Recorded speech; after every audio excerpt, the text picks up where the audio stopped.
Good.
Ladies and gentlemen, dear colleagues, it's my pleasure to open 23rd Annual Session of Parliamentary Assembly in Baku, Azerbaijan. But let me first begin by extending the Parliamentary Assembly deepest gratitude to our hosts, the city of Baku and many miles of Azerbaijan. We are thankful to the host to the warm hospitality and excellent organization of this assembly. It's my special honor that the leadership of Azerbaijan state, President Mr. Ilham ALIYEV, and President of Milmais Parliament of Azerbaijan, Mr. Oktan Asadov, are with us. And I'm especially grateful for head of PA delegation, Bahar Muradov, that she is equally important for this excellent Parliamentary Assembly annual session. And special thanks, like the excellent side of the cohesion inside the OSCE family, that the head of our organization, President of Swiss Confederation and Minister of Foreign Affairs and leader of the OSCE family chairmanship in office, Mr. Didier Buchater. Thanks again for your presence here, like the special side of the cohesion and power of OSCE family. And please, now I'll call His Excellency, Mr. Ilham ALIYEV, President of the Republic of Azerbaijan, to take the floor. Please, the floor is yours.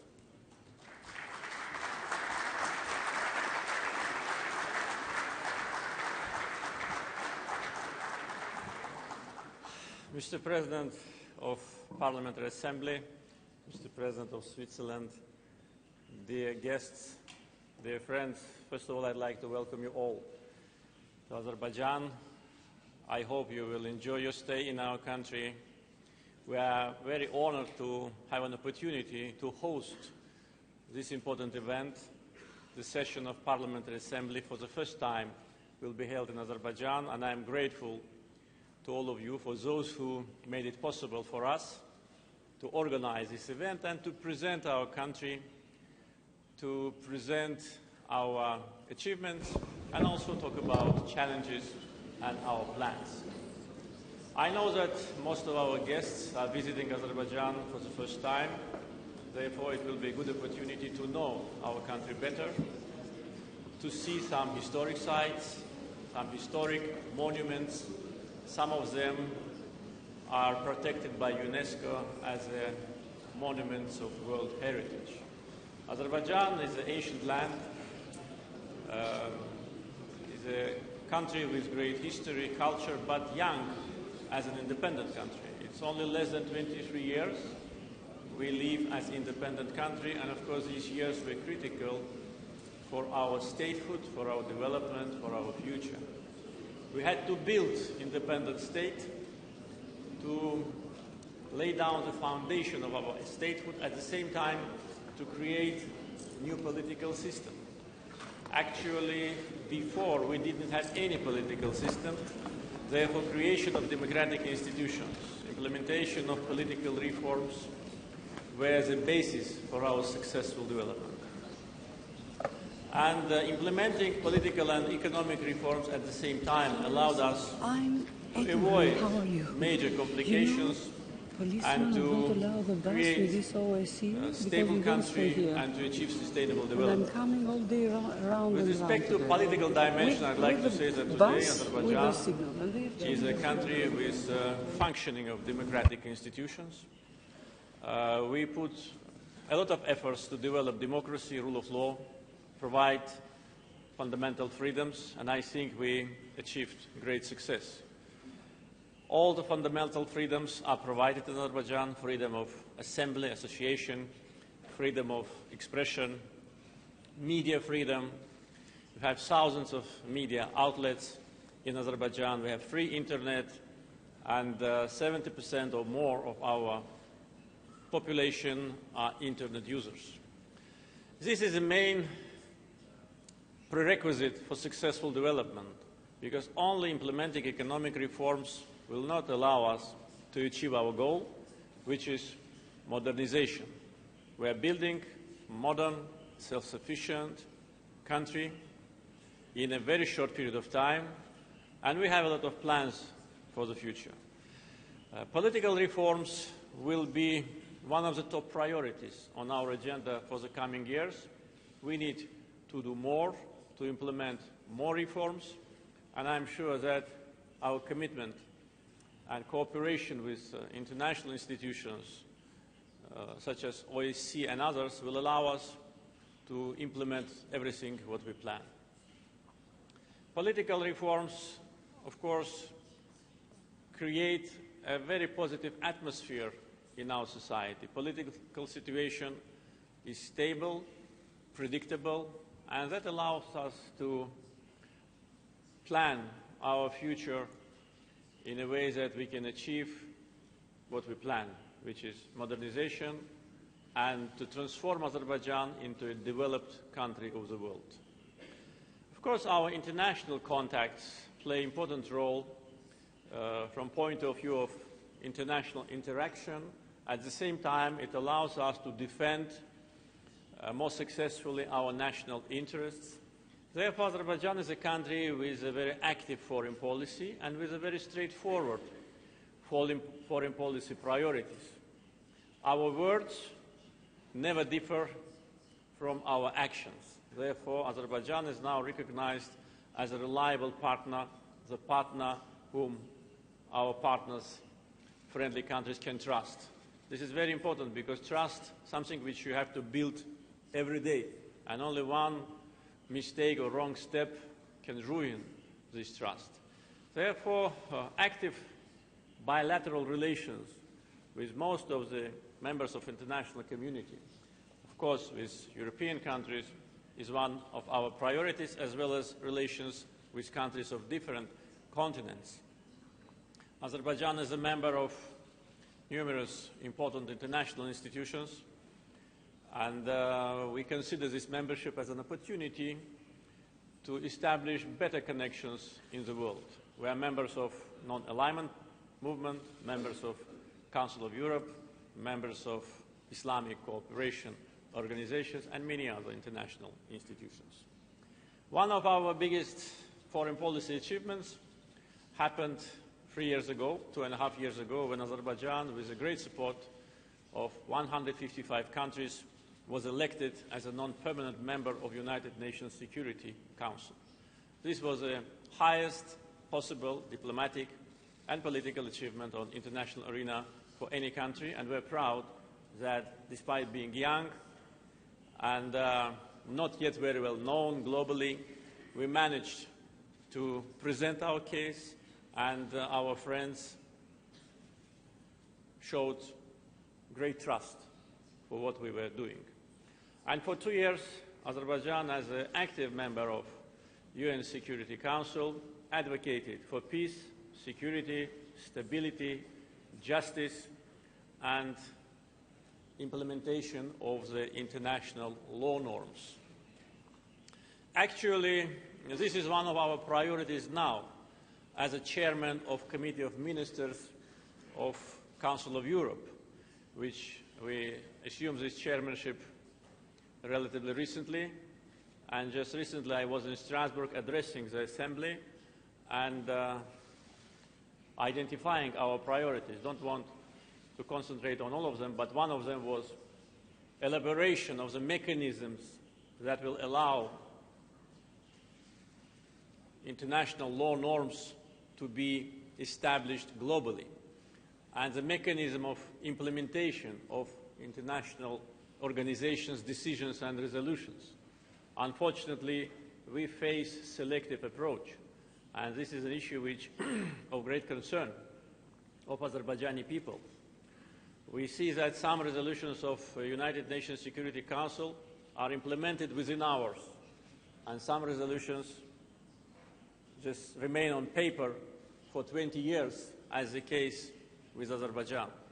Therefore, elaboration of unified criteria and mechanisms of implementation of international organizations' decisions is one of the main priorities for us as a chairman of Committee of Ministers of Council of Europe, and I think for the international community. Otherwise, the decisions of these important organizations will remain on paper, and the credibility of these organizations will suffer. Azerbaijan is suffering from this situation because for more than 20 years we are suffering from Armenian aggression and occupation.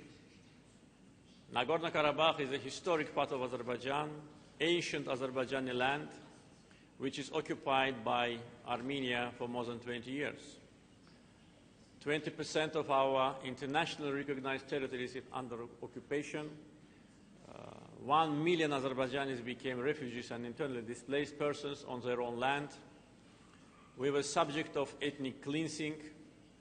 Armenians committed genocide against Azerbaijanis in the city of Khojaly, the genocide which is recognized already by 10 countries of the world.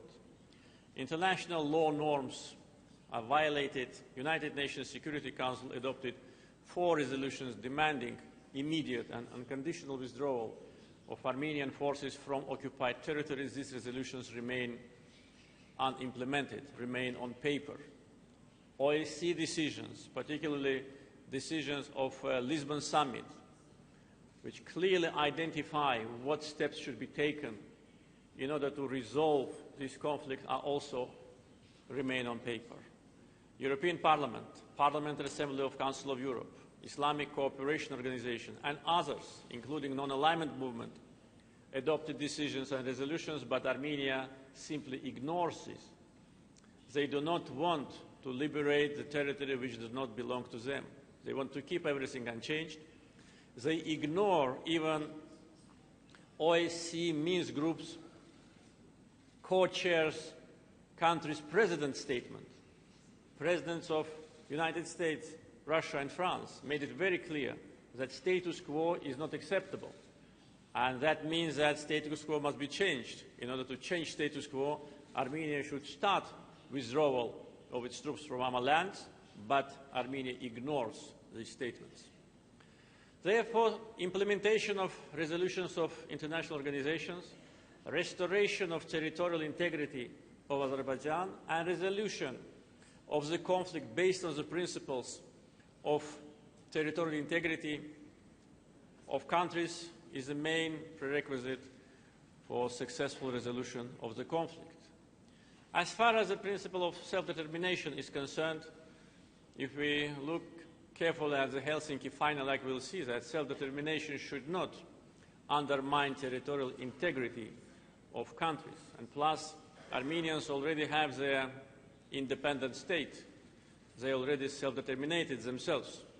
And there are no reasons why they should have another Armenian state on historic Azerbaijani territories, taking into account that the first Armenian existing state is created on Azerbaijani lands. OSCE sent 2 missions to occupied territories, fact-finding mission and field assessment mission. Both of them reported about total devastation on the occupied territories. It's a dead zone. Our cities are leveled to ground. Our historic buildings destroyed. Our mosques and cemeteries destroyed by Armenia. This is the evidence of fact-finding and field assessment missions. We are grateful to OSCE for these initiatives, but unfortunately these reports again play no role in the resolution of the conflict. We need resolution of the conflict. That's what our country needs, our people need, our refugees, and the region needs that, because the Armenian-Azerbaijan conflict is a major source of threat to the region.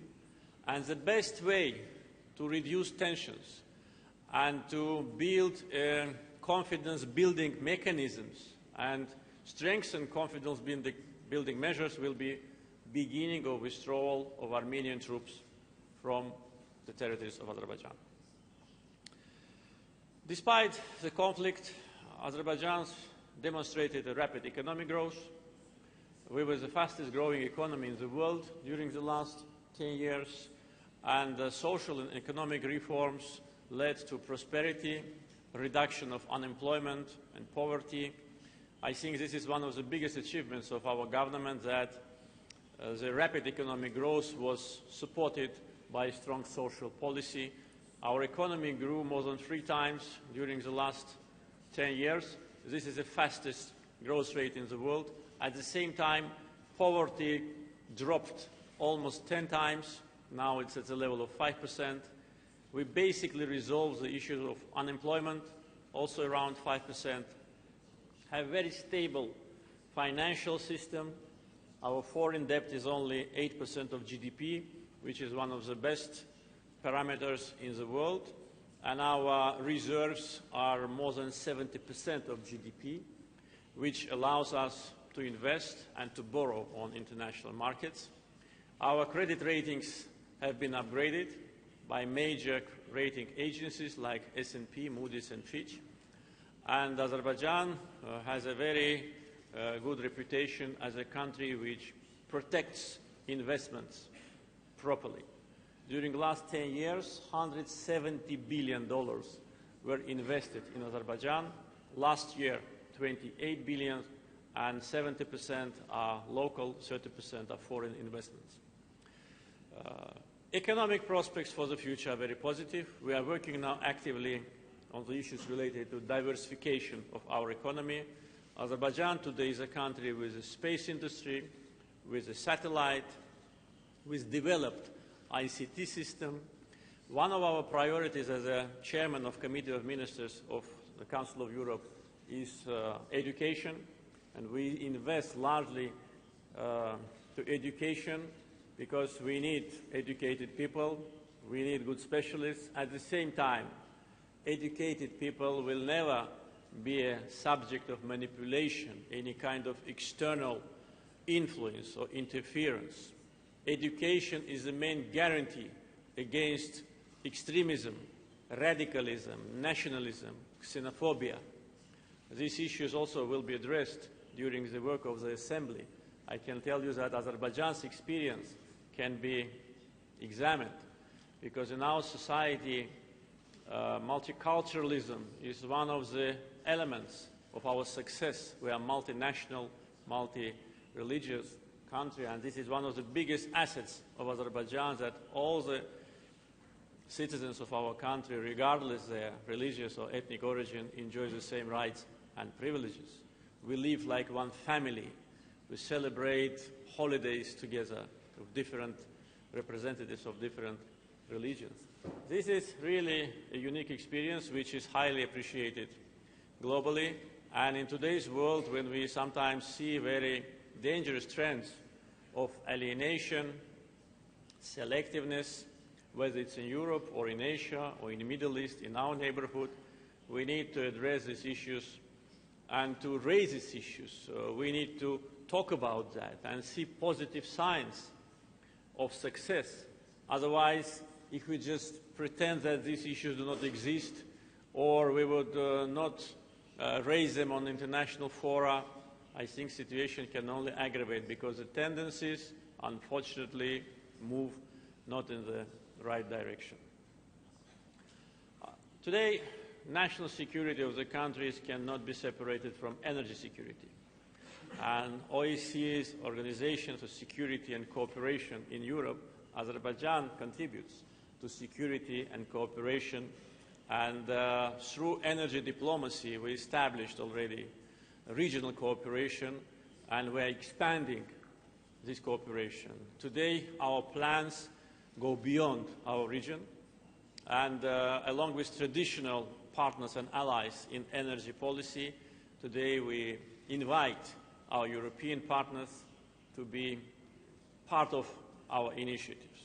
Azerbaijan is the first country in the world which connected Caspian, Black Sea, Mediterranean with a diversified network of pipelines, and that allowed us to diversify our supply routes, so we do not depend on any supply route, and that's important for us as producers.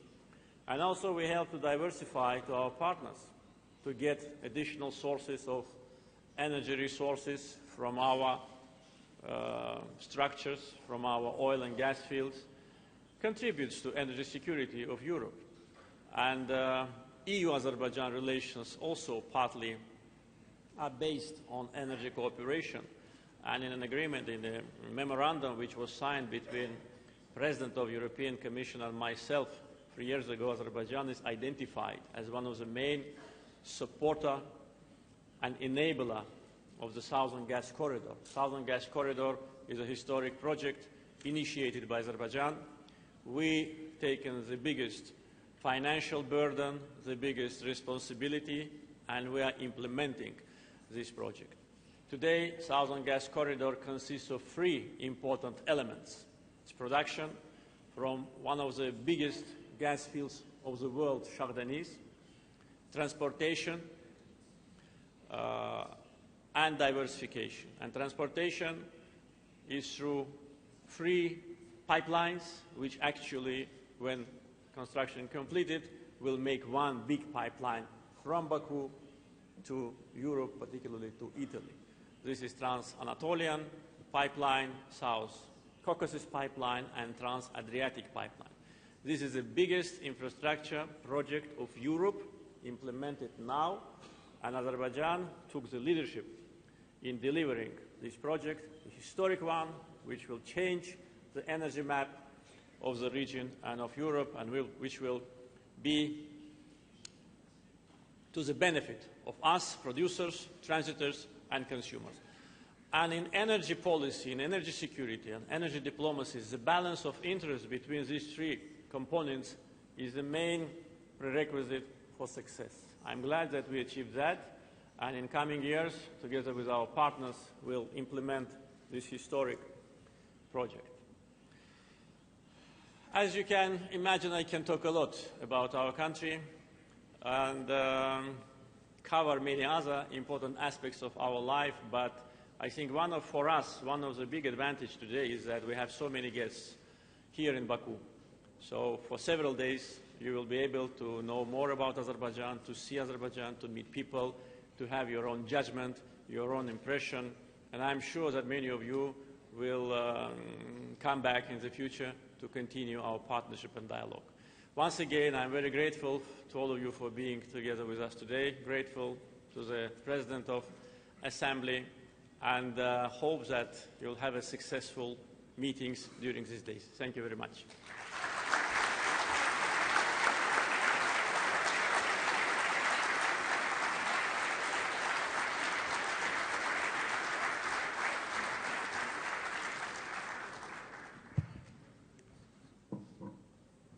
Mr. President, again, plus this time we have the privilege that with us is Chairman of Committee of Ministers of Council of Europe, Mr. Foreign Affairs Mamadjarov, parliamentarians and distinguished guests. It's my distinguished pleasure to welcome you again to the 23rd annual session of the OSCE Parliamentary Assembly.